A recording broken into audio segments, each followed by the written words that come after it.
Oke, saya lanjut. Jadi apa itu standar praktis, standar normal, standar ideal? Jadi dalam menentukan sistem biaya standar itu kita juga punya acuannya. Kita mau menggunakan standar itu menggunakan standar ideal, standar praktis atau standar normal. Nah, sebelum kita menentukan enaknya kita mau menggunakan standar ideal, praktis atau normal, kita harus pahami dulu apa itu standar ideal. Standar ideal atau perfection standard jadi adalah kondisi ideal yang hendak dicapai dalam kondisi operasi yang nyaris sempurna. Jadi misalkan suatu mesin itu punya kapasitas produksi 1000, misalkan satu mesin itu bisa digunakan untuk memproduksi 1000, maka kita mempunyai standarnya itu berarti misalkan satu mesin itu untuk menghasilkan 1000 unit produk itu nanti akan selesai dalam waktu berapa jam, sehingga misalkan dalam 5 jam itu harusnya kita bisa memproduksi 5000 unit produk ya, tanpa kita menghiraukan asumsi-asumsi yang lain. Misalkan di tengah-tengah produksi ada terjadi kesalahan dan lain sebagainya, atau error mesinnya, atau mungkin tiba-tiba mati lampu, mati listrik gitu kan ya. Nah, itu tanpa memperhatikan itu, berarti kita punya standar, berarti dalam 5 jam kita harus sudah menyelesaikan produksi sebanyak 5000 unit. Kalau saya sih biasanya paling mudah menjelaskan itu, saya contohkan misalkan kita bisnis laundry. Bisnis laundry itu misalkan anggap saja satu mesin cuci itu ada kan ya kapasitasnya, misalkan bisa untuk 10 kg misalkan, atau 15 kg, anggap aja kita ngambil 10 kg. Nah, 10 kg mesin itu satu mesin itu 10 kg. Jadi misalkan mesin itu 10 kg itu dalam waktu misalkan 1 jam. Sedangkan pekerjanya misalkan bekerja dari jam 8 sampai jam 4 sore, atau 8 jam kerja ya, 8 11 12 1 2 3 4, oke 8 jam, jam 8 sampai jam 4, berarti kan ada 8 jam.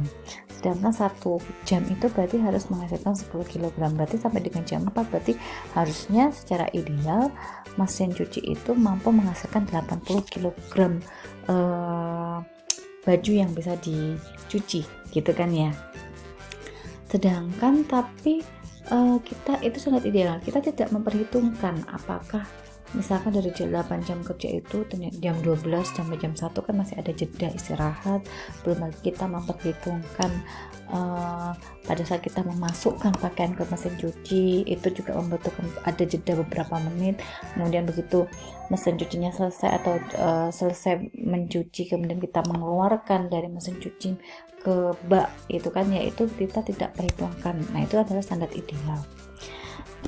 Jadi standar ideal ini memiliki keuntungan luar biasa dalam hal efisiensi. Dia sangat efisiensi. Kenapa?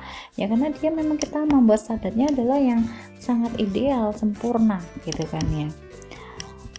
Tetapi kualitas produk jadi dia mempunyai keuntungannya itu adalah luar biasa dalam hal efisiensi, kualitas produk atau jasa, konsumsi sumber daya, dan juga kepastian kontinuitas operasi. Akan tetapi hal yang perlu dilakukan adalah untuk meyakinkan apakah karyawan ini akan sanggup bila dengan menggunakan standar ideal tanpa kita memperhatikan hal-hal yang lain. Misalkan kayak tadi membangun properti rumah, standar idealnya adalah selesai dalam waktu 4 bulan, tapi tanpa kita memperhitungkan dalam waktu 4 bulan itu kira-kira ada terjadi hujan nggak. Kalau terjadi hujan itu kira-kira nanti kan akan menghambat proses pembangunan. Nah, ini juga nggak diperhitungkan sama sekali. Jadi pokoknya ya gimana caranya 4 bulan itu selesai, mau hujan mau enggak, gimana caranya itu selesai. Itu adalah standar ideal. Di sisi lain ada pendapat bahwa kembali nih. Jadi untuk meyakinkan karyawan bahwa hal tersebut memang memungkinkan untuk dicapai dan tersedia insentif yang menarik jika memang berhasil mencapainya. Jadi yang kita harus meyakinkan bisa meskipun hujan ya udah gimana itu rumah pokoknya 4 bulan selesai gitu kan. Kalau bisa selesai 4 bulan nanti akan diberikan insentif yang menarik seperti itu. Tetapi di sisi lain ada pendapat bahwa standar ini justru berakibat makin rendahnya motivasi karyawan.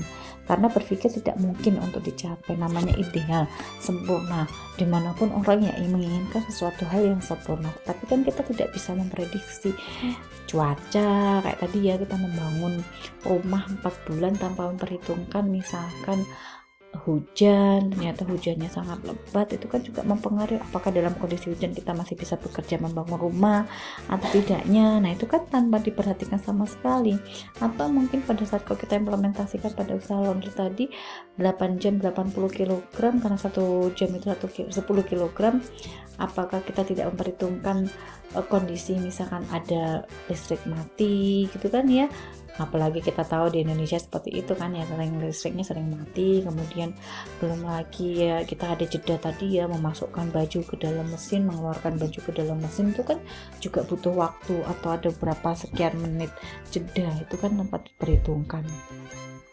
Sehingga penghematan menyebabkan kualitas produk turun, dan akhirnya perusahaan akan mengeluarkan lebih banyak biaya dari yang seharusnya. Jadi sebenarnya dengan standar ideal ini justru juga mengeluarkan biaya yang relatif tinggi. Memang kelihatan di awalnya sangat efisien karena pencapaiannya kan sangat ideal, tetapi pada akhirnya mengeluarkan lebih banyak biaya. Kenapa? Karena kualitasnya pun akhirnya jadi menurun. Tadi misalkan gimana caranya dia mencapai standarnya tadi, akhirnya misalkan asal-asalan dalam kondisi hujan dipaksakan kita bangun rumahnya, akhirnya kan berdampak ke kualitas produknya. Kalau misalkan rumahnya dalam kondisi, ada kan beberapa, saya tidak terlalu begitu tahu ya, tetapi misalkan dalam kondisi hujan dia bangun itu kan akhirnya menjadi kualitasnya mungkin bangunannya jadi gampang retak, rapuh gitu kan, akhirnya nanti customernya akan protes, dan akhirnya kan komplain, kita akhirnya mengeluarkan biaya terhadap komplain tersebut. Nah itu kalau kita menggunakan standar ideal untuk menyusun standar. Kemudian ada standar praktis.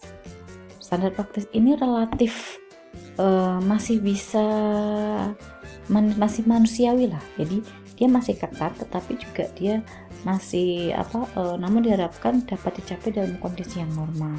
Jadi diasumsikan bahwa efisiensi masih dapat dicapai dalam kondisi normal, bahkan masih memperbolehkan terjadinya delay itu ya tadi misalkan ada hujan, oh ya sudah, jadi tetap kita perhitungkan lah di situ, misalkan ada hujan ya, terjadi hujan berarti kan kemungkinan terjadi delay pembangunan gitu kan ya. Kemudian standar ini dipercaya lebih mampu memotivasi karyawan dalam pencapaian target tanpa harus merasa diawasi secara ketat. Jadi sekarang tukang mana ada yang akhirnya kan kalau dia dipaksa 4 bulan selesai, pas hujan juga tetap dia suruh bangun pokoknya 4 bulan selesai, itu kan juga susah gitu kan. Tetapi kalau misalkan masih diperbolehkan ya kira-kira kalau misalkan hujannya deras ya mau nggak mau kan ya kita berhenti bekerja. Tapi kalau misalkan hujannya masih rintik-rintik aja kan masih bisa dilanjut kerjanya, misalkan seperti itu adalah standar praktis contohnya.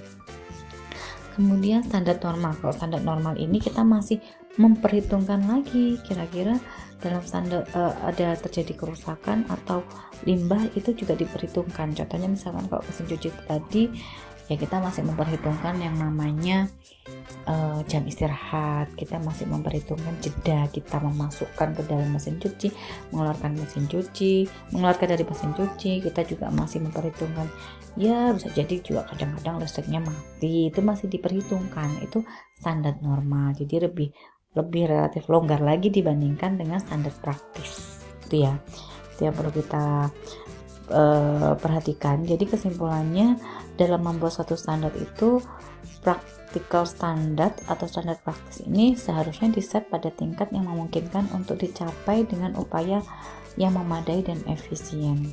Sedangkan standar ideal didasarkan pada kesempurnaan dan kerap tidak memungkinkan untuk dicapai serta demotivasi bagi sebagian besar karyawan. Jadi biasanya standar ideal ini ya susah sekali ya kita akan mencapainya.